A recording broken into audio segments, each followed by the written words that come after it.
Hello दोस्तों, मेरे channel Verma vlog में आप सभी का स्वागत है। सो गाइस, सबसे पहले तो आप सभी को हैप्पी होली। आपकी होली कैसी रही मेरे साथ में शेयर कीजिएगा। और वैसे तो होली रंगों का त्यौहार है, खुशी का त्यौहार है। इस होली को मतलब होली को कोई किस तरह से मनाता है, कोई किस तरह से मनाता है। कोई रंगों के साथ मनाता है, कोई फूलों के साथ मनाता है, कोई खाना बना करके मनाता है, कोई खाना खा करके मनाता है, मतलब पकवान वगैरह जिसको शौक़ होता है। तो गाइज़, मैंने अपनी होली किस तरह से मनाई वही चीज़ मैं आपके साथ में शेयर करने वाली हूँ। सो गाइज़, हमारी जो होली है, होली वाले दिन सबसे की जैसे कि छुट्टी होती है। तो गाइज़, सबसे पहले तो हमने अपनी होली की शुरुआत लेट उठ करके की थी, क्योंकि हम लोगों की दोनों की छुट्टी थी। जैसा कि आप सभी को पता होगा, जिसने मेरी लास्ट वीडियो देखी होगी, लास्ट में हमने जो ये दाल है, दाल को भिगो करके रखा था। अब इस साल का हम क्या बनाएंगे, जैसे कि मैंने लास्ट वीडियो में बताया था कि हम नेक्स्ट वीडियो में बताएंगे। तो गाइज़, जो आपने स्टार्टिंग में देखा था दही भल्ले और कांजी के वड़े, वही हम इसे बनाने वाले हैं। तो गाइज़, सबसे पहले हमने जो अपनी दाल है, वो दाल को ब्लेंडर जार में डाल करके काफ़ी अच्छे से पीस लिया था। सो गाइज़, जितने दाल पिसती है इतने हम कुछ अपनी बातें कर लेते हैं। सो गाइज़, हमारी जो होली है, मतलब जैसे मैंने आपको बताया था कि शुरुआत जो हुई थी वो हमारी लेट उठ करके हुई थी। तो गाइज़, लेकिन लेट उठने के बाद में हमने 2-3 घंटे के बाद में ही हमें भूख लगने लगी थी।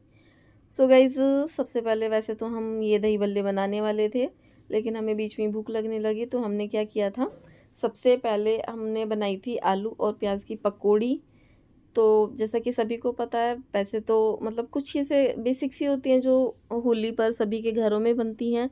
जैसे कि कुछ लोगों के घरों में गुजिया मतलब बेसिक होती है कि बनती बनती हैं। किसी और दही भल्ले भी मतलब नॉर्मली ऐसे हैं, दही भल्ले हो गए, आपके पकवान हो गए, आलू की पकौड़ियाँ हो गई, मतलब भूल जाती हूँ प्लेस हो जाती हूँ बीच बीच में। तो गाइज़, वही चीज़ हमने भी बनाई थी। सो गाइज़, सबसे पहले हमारा जो ये बैटर था ये भी पीस किया था हमने। इसको मतलब इसमें सबसे कॉमन चीज़ यही होती है कि इसमें हमें कोई सोडा वगैरह तो डालना नहीं होता। हमें इसको सिर्फ ऐसे ही हाथ से घुमाते रहने होता है, और इसको ये जांचने का कि ये अच्छे से बना है या नहीं बना है। सबसे अच्छा तरीका यही होता है कि हम एक बर्तन में पानी ले लेते हैं, चाहे तो आप कटोरी में ले लें, गिलास में ले लें, किसी भी चीज़ में ले लें, और थोड़ा सा जो बैटर है उसको इस तरह से उसमें डाल दें। अगर वो ऊपर फ्लोट कर जाता है तो इसका मतलब है कि आपका जो बैटर है वो अच्छे से बन चुका है। अगर वो फ्लोट नहीं करता है तो आपको उसको और हाथ से चलाने की ज़रूरत है। तो गाइज़, जैसे कि मैंने आपको अभी बताया कि हम बनाएंगे पकौड़ी, तो पकौड़ी के लिए गाइज़ चटनी की ज़रूरत होती है। वही चटनी हम इसमें बना रहे हैं। तो चटनी हमने बनाई थी धनिया और पुदीने की चटनी। तो गाइज़, इसमें हमने कुछ धनिया और पुदीना अच्छे से साफ़ कर करके अपना ब्लेंडर जार में डाल दिया था, और इसमें हमने डाला था धनिया पाउडर, जीरा पाउडर और नमक, और हमने इसमें डाला था इमली का पानी, जो कि मैंने इसमें शायद नहीं दिखाया है। तो गाइज़, ये 2-3 हरी मिर्चें हमने इसमें डाल दी है, 3-4 लहसुन की कलियाँ, नमक, और ये चटनी हमारी बन करके रेडी हो गई। इसको हम अब लिड लगा करके एक तरफ रख देंगे। जैसे ही हमारी पकौड़ियाँ बन जाएंगी, इसके साथ में हम इनको सर्व करेंगे। सो गाइज़, ये वीडियो बनाने के लिए गाइज़ बहुत मेहनत करते हैं, लेकिन मैं मतलब बीच में मैंने वीडियोस डालनी बंद कर दी थी, लेकिन उसका कुछ ना कुछ रीज़न रहा था, तभी मैंने वीडियोस डालनी बंद कर दी थी।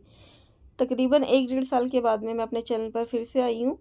सो गाइज़, लेकिन कुछ भी मुझे सपोर्ट नहीं मिल रहा। मुझे तो ऐसा लगता है जैसे कि मेरे जो व्यू थे वो बढ़ भी जाते हैं और बाद में वो कम भी हो जाते हैं।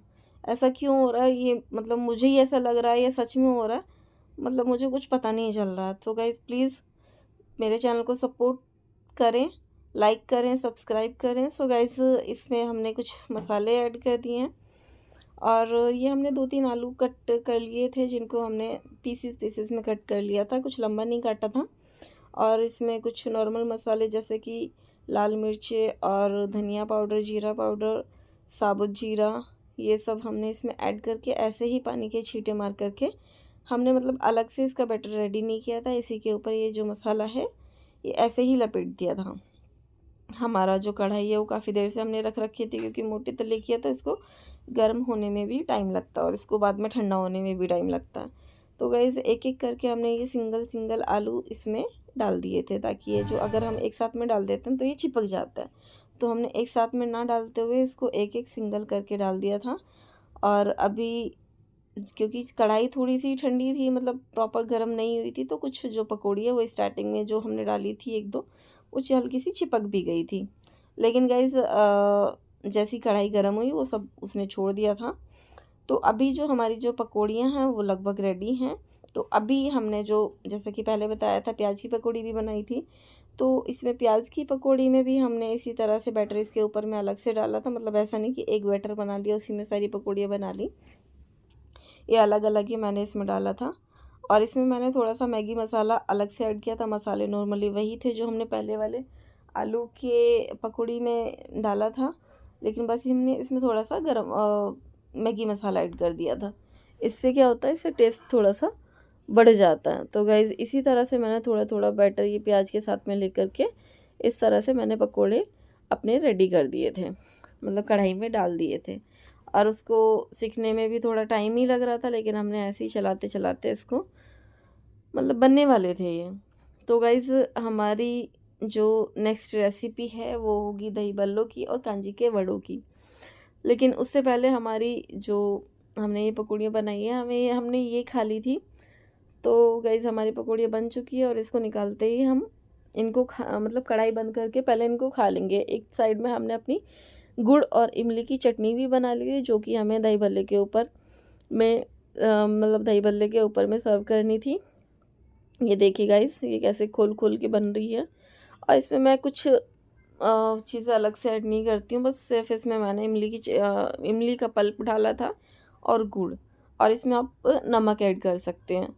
तो गाइस इसमें कोई बनाने का इतना ज़्यादा मतलब कुछ ये नहीं है कि इमली की चटनी बनानी कुछ हार्ड है। एकदम सिंपल सी चटनी मैं बनाती हूँ, यही टेस्टी लगती है। इसमें ऐसा नहीं कि ज़्यादा तामझाम किया हो। तो गाइस इधर हमने पकौड़ियाँ जो हैं अपनी खा ली थी, हमारा पेट में मतलब शांति सी हो गई थी। तो गाइज़ इधर ये देखिए हमारे जो दही भल्ले थे ये भी मैंने एक लोट इसमें स्टार्टिंग में डाल दिया था।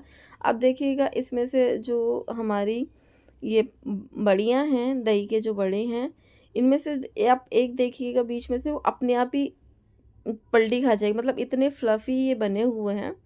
सो गाइज़ इनको हमने एक-एक करके जो एक साइड से डालने के बाद में इनको दूसरी साइड से भी डाल रहे थे। तो गाइज़ देखिएगा जहाँ पर चम्मच नहीं भी लगी है ना, वो वहाँ पर भी फ्लोट हो जा रहा था अपने आप खुद से ही। तो गाइज़ ये देखिए ये हमारे एकदम बलून जैसे जो हमारे भल्ले हैं वो बन कर के रेडी हो गए। और इसमें हमने कोई किसी तरह का कोई सोडा या मीठा सोडा हमने ऐड नहीं किया है। किसी भी तरह का कुछ भी हमने इसमें ऐड नहीं किया है। खाली हमने इसमें जीरा ऐड किया था और अजवाइन डाली थी, थोड़ा-सा हमने इसमें नमक डाला था। सो गाइज़ इसी तरह से हमने इनको बिल्कुल धीमी आँच पर हमको इनको सेकना होता है। स्टार्टिंग में जब डालते हैं तो तब भी हमारा जो ऑयल है वो ज़्यादा हॉट नहीं होना चाहिए। तो इसी तरह से हमने इसको डाल कर के जिस ऑयल में हमने पकौड़ी बनाई थी उसी ऑयल में हमने इसको बनाया था। तो गाइज़ इसी तरह से हमने जो अपनी ये वड़ियाँ हैं ये बना कर के रेडी की। गाइज़ प्लीज़ मेरे चैनल को सब्सक्राइब और लाइक कर लें प्लीज़, चैनल को सपोर्ट करें। सो गाइज़ इसी तरह से हमने इसको बनाते हुए अपनी जो होली का त्यौहार है वो मनाया। देखिए गाइज़ ये अब थोड़े से गोल्डन ब्राउन से होने लगे हैं, तो इसी तरह से इनको घुमाते-घुमाते लेकिन जो हमारी जो चम्मच है वो इसके ऊपर से ना डालें, सिर्फ़ इसको ऐसे ही जैसे जिस तरह से हम रसगुल्लों को चलाते हैं, ब्लैक वाले रसगुल्ले जब बनाते हैं उनको भी हम जैसे चम्मच नहीं लगाते हैं, इसी तरह से हमको ये चलाने हैं। सो दोस्तों हमारे जो ये वड़ियाँ हैं ये बन कर के अच्छे से गोल्डन ब्राउन अंदर से भी अच्छे से पक चुकी हैं। तो हमने इनको ऑयल से निकाल लिया है। अब इसी ऑयल में हम हमारा जो बैटर बचा हुआ था, बाकी बचे हुए बैटर के भी जो वड़ियाँ हैं वो इसमें डाल देंगे। तो गाइज़ जिस तरह से हमने पहले बनाई थी इनको हल्की आंच पर ही, धीमी आंच पर ही हमको इसको सेकना है। अभी जब हम इनको वड़ियों को डालते हैं तो इनकी जो शेप है वो थोड़ी अलग सी दिखती है, लेकिन जब ये सिक जाते हैं और पानी में डल जाते हैं तो इनकी जो शेप है वो काफ़ी गोल आकार में ही हमें दिखाई देती है। सो गाइस इसी तरह से धीरे धीरे हमने इनको बनाते हुए मतलब धीमी आंच पर पकाते हुए हमने इनको पका लिया था मतलब सेक लिया था। आपको पता है दोस्तों, जब मैं शादी से पहले अपने घर पर रहती थी और मेरे मम्मी पापा मुझसे पूछते थे कि होली पर क्या बनाना है, तो मेरे मुंह से जो सबसे पहला वर्ड निकलता था वो दही बल्लों का ही निकलता था। मतलब मुझे दही बल्ले पर्सनली इतने पसंद है, मैं अगर होली पर मुझसे कोई पूछे तो मैं सबसे पहले दही बल्ले ही बोलती हूँ। अभी भी हस्बैंड पूछते हैं कि होली पर क्या बनाना है, तो मैं सबसे पहले दही बल्ले ही बोलती हूँ। तो गाइस सबसे पहले अब मेरी ज़ुबान पर पहले से ही दही बल्ले ही आते हैं। तो गाइस इसीलिए मैं मतलब 2 हम फैमिली में 2 ही बंदे हैं, तभी भी मैं दही बल्ले बनाती हूँ। तो गाइस हमारे जो दही बल्ले हैं और ये कांजी के वड़े हैं, ये बन कर के तैयार हैं। तो गाइस इसको मैंने अपने हस्बैंड को सर्व किया कुछ इस तरह से। आपको ये देखने में कैसे लग रहे हैं? तो गाइस इनको मैं आपको एक बार तोड़कर भी दिखा देती हूँ। हमारे जो ये दही बल्ले, मैंने इसके ऊपर थोड़ा-सा जीरा डाल दिया था और थोड़ी-सी लाल मिर्ची, थोड़ा-सा नमक, तभी आप इसको सर्व करें ताकि ये फीकी